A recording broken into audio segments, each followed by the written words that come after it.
If you live in an area where they put a ton of salt down on the road, then you go and invest in one of these. This is a vehicle undercarriage cleaner. I'll leave a link to this particular undercarriage cleaner down in the description below so you can check it out for yourself. This one here comes in 4 parts.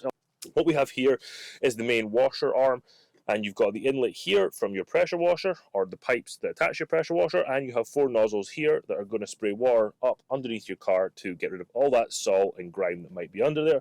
This is going to work well if you live in a muddy area to get some of that mud off and make it nice and clean underneath. Other parts you get are 2 straight connectors, and you get this slightly elbow connector, was at 45 degrees, and that's so you can attach this to your pressure washer, and then this allows you to wash underneath your car without bending down.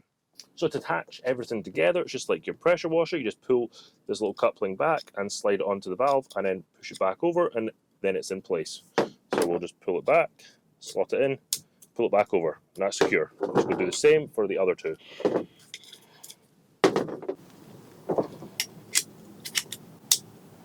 Get our car wash the other day, and they wanted $25 for a single wash, so we got it washed, and I wasn't very impressed with how they washed the paintwork and windows of the car, and I was not impressed with how well the undercarriage was washed. So that's why I went out and got this. This was only $35. I'll leave it linked in the description below. There are other versions out there, but they're all the same. This here at $35, well, that's less than 2 washes.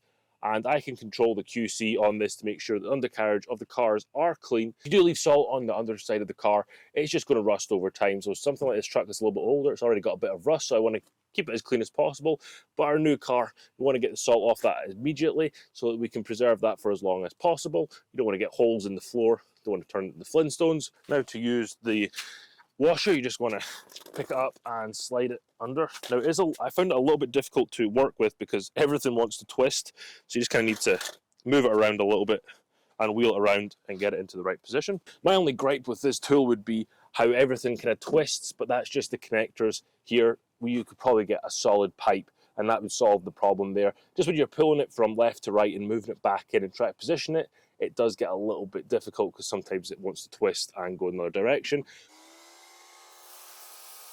And because the tool has rollerblade wheels, it glides really easily underneath the car, and I'm just going to rock it back and forth here, making sure to get as much of the undercarriage covered as possible here. You can go at different angles just to make sure that you do get everything, and I'm going to go around the other side after doing this side to make sure I get the passenger side as well. And I also came in at an angle to make sure that I was getting all those hard to reach areas to get as much debris off from underneath, and especially all that salt, because we don't get any more rust than it's already got. It's actually multi-purpose. You can clean your undercarriage like this, and if you have some concrete or some pavement that you need to clean, you can just flip this over and then you can clean the concrete. I like tools that are multi-purpose within reason. Saves me going out and buying one of those scrubbers for the concrete. I can just use this because I was going to do it by hand anyway with a single nozzle on my pressure washer. So having 4 nozzles here, this is going to make it go much faster.